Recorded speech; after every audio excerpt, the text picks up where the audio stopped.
killing our police officers. It's good for us to apprehend them. It's good for us to deal with them. But once we're dealing with these hoodlums and apprehending them and launching a manhunt for them, how about those criminals and hoodlums within the police as well? Are we apprehending those ones? Are we dealing with them? Are we crushing them? Because people can see. CP Eboka Friday, the versatile CP, Rivers people, in spite of all that's going on, I hope, have not forgotten. We're still waiting for the results of the investigation on the crackheads, your crackhead boys, that extorted the Uniport student of about 150,000 naira. Earlier today, I wish I could play it back, but it's quite long. Today I saw a video online of the student who was extorted, I think it was by professors there, narrating his ordeal. Those officers have been holding us the result of that investigation already. And the incident in Rivers State, I think, happened before the one in Ogun State. So what's happening, CP Eboka Friday? The versatile CP. What's going on? The people would like to know. People would like to know. And Your Excellency, Chief Barrister Ezebonwo Yeso Wike, in my capacity as a self-appointed Senior Special Advisor on reminding His Excellency of critical matters, people have often asked me, maybe even jokingly, why is your boss, His Excellency, not listening to the things that you say? And I tell them, I say, I don't know, it's like Oga does not listen to anyone. At least Oga does not listen to me. Even though I know he didn't appoint me officially, but I appointed myself. But regardless, you don't listen to me, Your Excellency. And I hope that you would listen and pay attention to some of these things, because they are designed to help improve the quality of living of the people. And that's the foremost reason why Your Excellency is in office. And I know there's a lot right now that you have to deal with, security and all of that.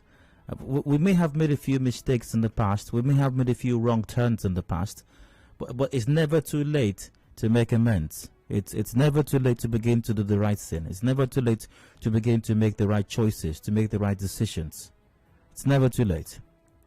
Your Excellency, is never too late. So I hope that you will start to listen to some of the things that I said on the show, some of the things that I say, some of the things other people say, well-meaning people, and not those well-meaning reverse people that usually consult with you, Your Excellency, because one wonders the quality of consultation or advice that they give over the years. But there are actual, genuine, well-meaning people who can help provide quality advice and help proffer solutions to the myriad of problems that we're facing here in Rivers State and by extension the country, of course.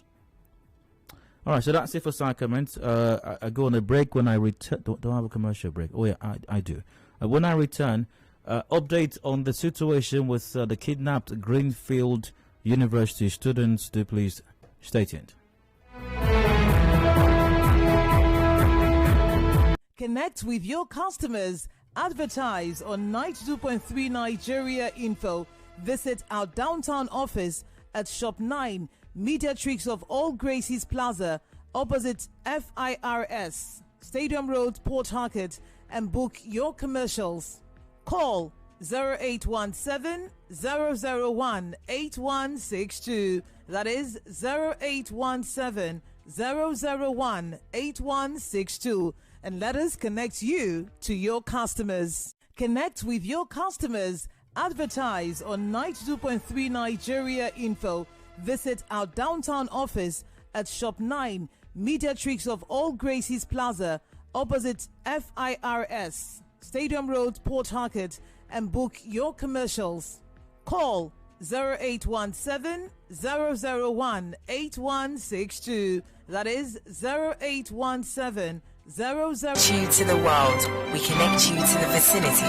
We are Nigeria Info. Listen to me, I said this is a real situation and the government has to do something about it. You're trying to insinuate all these people looting Nigeria's money?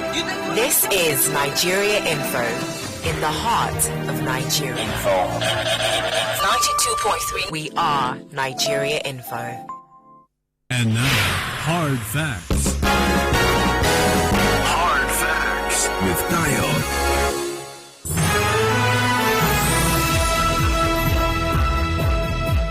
Welcome back.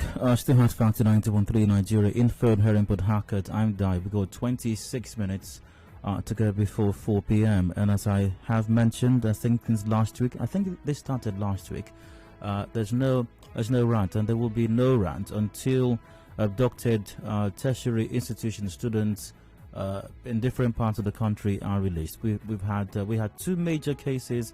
The one in Abia State was a bus with passengers, or some commercial vehicle with passengers that were abducted. 3 of them were said to be Abia State University students. Luckily, 2 of them escaped from the abductors.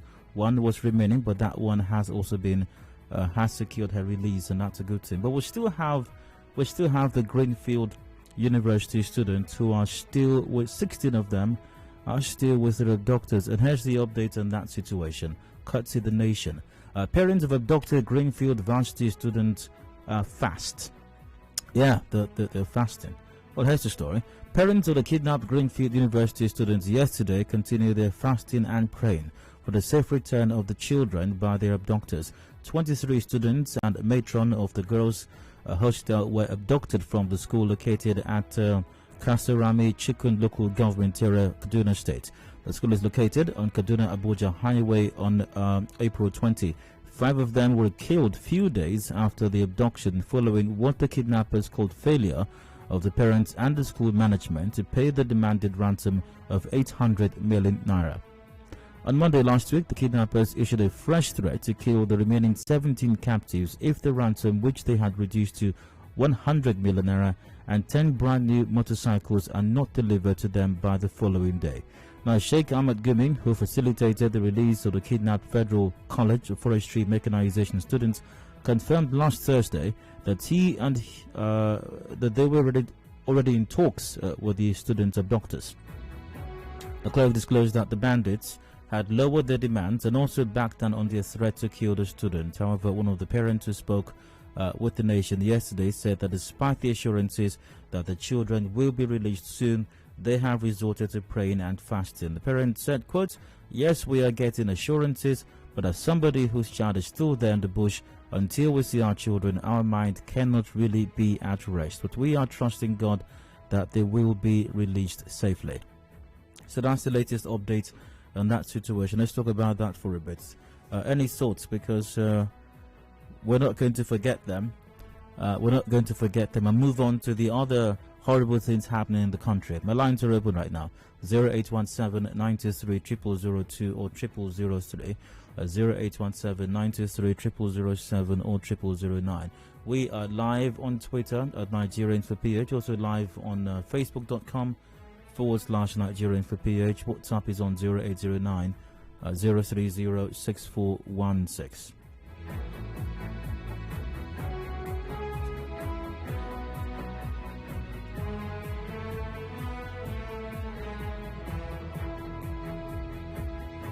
Any thoughts on the situation with the Greenfield University students? Let's hear it at this time. Once again, the lines are open.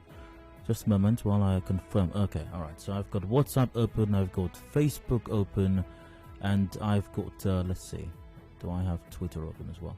Okay, all right. I've got Twitter open also, and certainly the phone lines are up and running as well. Numbers once again, 0817 923 0002 or 0003, 0817 923 0007 or 0009. Hello, have thoughts to open. Hello, good afternoon. Good afternoon, go ahead.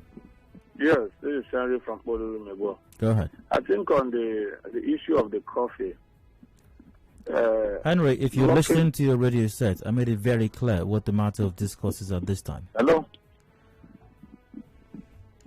All right, we're not discussing the coffee right now. The conversation regarding the coffee comes up later on, and that's in the 5 o'clock hour. And I think it was very clear. I think there was no ambiguity to that earlier on. Hello, you're welcome. Good evening, sir. Yeah, good day, sir. Go ahead. Okay, this is Trevor. I'm calling from Bull. Go ahead. I want to say that what really happened is my condolences to the police officer that is on the gun battle now to the enemy of the state. Favor, good to hear from you as well. Hello, Hard Fact, welcome. Dayo, good afternoon. Yeah, good afternoon, go ahead. Dayo, first of all, I thank you for being asked to know what is going on. Like you rightly said, it takes a dog within the leg to bite the leg. You have a very vital question about checking inside the police, not just the outside enemy, the enemy within. Because the police cannot quickly be attacked by an insider working as a, I don't want to call it. Hello, sir. I appreciate that you were listening, and I appreciate that you're commenting on my comment from earlier on. But do you have anything to say about the Greenfield students? The student aspect. Yes. I think we should stop paying ransom. Okay. Because paying ransom will encourage this thing going on. Like now, when you go on the way, you're in the vehicle, and the policeman stop a vehicle to search. Especially if you're busy, you see the passenger saying, "Driver, give the police 100 naira, give the police 100 naira. You can waste our time here." Then they all give police 100 naira. So we can go move on our journey. Then we say, how much is 100 million? How much is 200 million? Pay them. Mm-hmm. And they pay today, tomorrow. As far as Nigeria keep paying ransom to hoodlums, to bandits, to securities of kidnapped people, the thing will continue. I remember in time, Obasanjo told Guru Jonathan, when Boko Haram entered Nigeria newly, go and bomb Sambisa forest. Every parent will be compensated. What they call them? The people will be afraid. Bomb Sambisa forest for everybody. They say, no, don't do it now. Things multiply. Well, but bombing an entire area as large as the Sambisa forest may not be as feasible as you think it is. However, your comment on the progressive, hold on, sir. Collateral damage.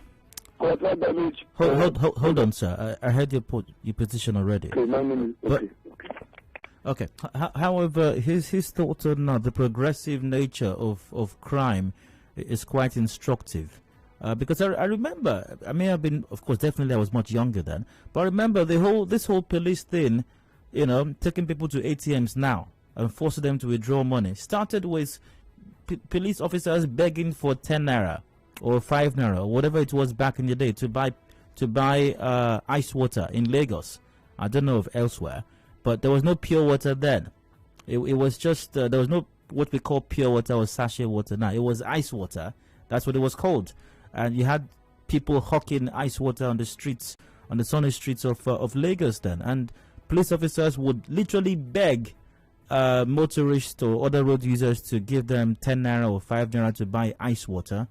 And people felt pity and compassion and would give them because the officer was probably sweating and looking tired and looking thirsty and all of that. So doing that has now led to forcefully taking people to ATMs to withdraw 150,000 naira. Hello, you welcome. Good evening, sir. Good day, go ahead. Okay. See, you know that the adopted guests in Kaduna State, all of them have not been released. Students of the Greenfield University not all of them have been released. 5 of them were killed initially. 1 of them has been released right now. They still have 16 of them in the custody of the abductors. 16 of them is still there. Yeah, 16. I thought that all of them was released that day. Then, no, that's a different school. That's the School of Forestry and Mechanization, I think. Yeah. Okay. So, what paying ransom to these people, for me, is not a good thing. But if peradventure, you later pay the ransom to release them, why can't you verify and check where these people are actually living? Like as I'm talking to you, I know that I passed through Sahara Desert to Libya. Then when you are talking about this Abyssal forest, Abyssal forest is almost the same forest or desert like this is Vietnam. They are the one that is talking to you. They are the one that is kidnapping people because there is no even bush in Sabisa Forest or all those forests. When you're talking of Sabisa Forest or Sahara, there is almost the same because we passed all those places, Niger and all those places. So I believe that if government wants to catch these people, it's very easy. Because when I pass through all those places, I know that there is some people that do live in all those areas. They are not even human beings. They want to kill you. They want to eat you raw in desert. So you mean that they are not there now attacking Nigeria, attacking our... It's just that they are playing gamble. I just support playing with bad people. They are not using it as a business now. Like when I am a driver, I drive. And when I reach police checkpoint, I strength up my hand, I give the policeman money. It's an error. If your paper in the vehicle is correct, that is why some of the people that normally enter my car, they give me hand. Because immediately I buy my car, I will do all the necessary things, have my original driver's. I don't even go for fake. So when I get to your point, then I come down. I give you all my paper. If you are saving your hand, you are wasting your time. I have told and said that you are wasting your time. So most of all those people, people that they are taking money from, they are the one costing it. Sometimes they might not even having that mind to even collect money. But if they just look at you, they know that this person is the person that will bring money. They see their hand. You will give them the money because you don't have unnecessary paper. Okay. So that is what I have to. All right, but out of curiosity, did you make it to Libya eventually? I'm telling you, I make it to Libya because when I was in Libya, everything was okay. So why did you return? I returned because it was that time they wanted to kill Gaddafi. So everywhere was so very tough. I went to Algeria because Algeria is close to Libya. Egypt is close to Libya. So why you return to the country? I didn't know that. I want to try and place. Okay. Great to have you. Thank you. Hello, you're welcome. Good afternoon, Dario. Good afternoon, go on. This story about the Greenfield, innocent students of the Greenfield University is very pathetic. Quite. Because the government has entrenched the culture of settling criminals. When the Niger Delta militants came up, they were settled. Intelligence. Do you know what killed at the West? Volunteer forces. CIA also sent their own people to come and enlist as fighter for the ISIS. And they were able to send intelligence where they are packing their cash bank. They sent high caliber drone strike and it destroyed everything. That was the end of it. They can't pay their fighters any longer. Now, these DSS men that are carrying handbags for the wives of politicians, yes, it's their job to do that or to penetrate all these terrorist gangs and get intelligence. Just imagine if the Nigerian DSS can penetrate the camp of unknown gunmen. You'll be able to know their modus operandi. But it might be difficult for them to do that because they're busy. They're busy helping. They're busy helping Madame to price tomatoes in the market. That is it. That is the problem. That is the problem. So as long as we don't have empowered security forces that can penetrate these gangs and gather intelligence that can lead to their termination, let them be paying now. Now they are minting money. Let them mint more money because if you are minting money, you cannot be broke. They will keep paying. There's no other choice. And let them pay because if they kill those people, something will happen. It's the consequence of bad policy of bad government. Hopefully we'll not get to that, even though 5 of them have been killed already. Hello, you're welcome. Hello. Yeah, good afternoon. Go ahead. Good afternoon. I just feel that where we are in Nigeria today, the situation is that evil cannot fight evil. We've come to a place where there is darkness in every sector of our national life. And yes, even what we are saying, we don't seem to going around it in the right way. We seem to be deceiving ourselves, not in ourselves. If you're in a society where you want to Nigeria did not go through this in this manner. Not in a place where there is complete breakdown of law and order from the beginning to the end. But by the way, whatever it is the U.S. went through, why do we have to go through whatever it is the U.S. went through? That's the point. There's a manual already. There's a manual for this is what we went through. This is not what to do. This is what we did wrong. Exactly. Why must we make the same mistakes? You see, Mr. Dayo, I just do some people in church that unfortunately we have people, all of us, went to school in Nigeria, but we are not educated. That's the point. Those in government are not educated, but they went to school. Those of us who are honest citizens, we went to school, we are not educated. Otherwise, the essence of education is to know how to approach issues when they arise, know how to offer solution to problems. So here we are seeing ourselves. People talk about self-actualization, we are fighting them. We don't want to know why people should talk about self-actualization or self-determination. We don't want to hear it.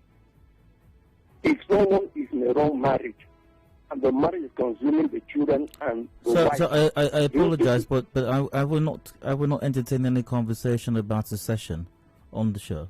I do appreciate your position, though. I know. No, I don't know what you think you know, but I will not entertain any discussion on secession. That's what I mean. The point is the issue of security. Until Nigeria comes to a point where we just tell ourselves the truth of where we are. We are not about solving the problem. See, coffee will not solve it. Coffee is just a temporary measure. It's not a long-term issue.